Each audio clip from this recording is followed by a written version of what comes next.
প্রবীণ community নেতা আলহাজ নাসির আহমেদের প্রথম মৃত্যুবার্ষিকী উপলক্ষে বুধবার বার্মিংহামে এক আলোচনা সভা ও ইফতার মাহফিল অনুষ্ঠিত হয়েছে।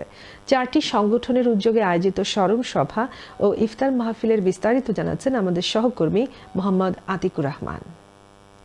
কমিউনিটির সেবায় আজীবন নিঃস্বার্থভাবে কাজ করে গেছেন আলহাজ নাসির আহমেদ। বিশেষ করে বার্মিংহাম তথা যুক্তরাজ্যে বাংলাদেশি কমিউনিটিকে মেইন স্ট্রিমে নিয়ে যেতে তার অবদান ছিল অপরিসীম। তিনি তার মেধা ও শ্রম দিয়ে জীবনের শেষ মুহূর্ত পর্যন্ত দেশের কল্যাণে কাজ করে গেছেন।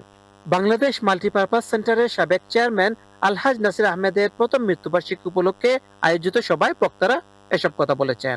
Multipurpose centre, Bangladesh council, greater Sylhet development council ও ইকবাল ব্যানকোয়েটিং হলের যৌথ উদ্যোগে আয়োজিত অনুষ্ঠানে সভাপতিত্ব করেন মাল্টিপারপাস সেন্টারের চেয়ারম্যান কামরুল হাসান চুনু।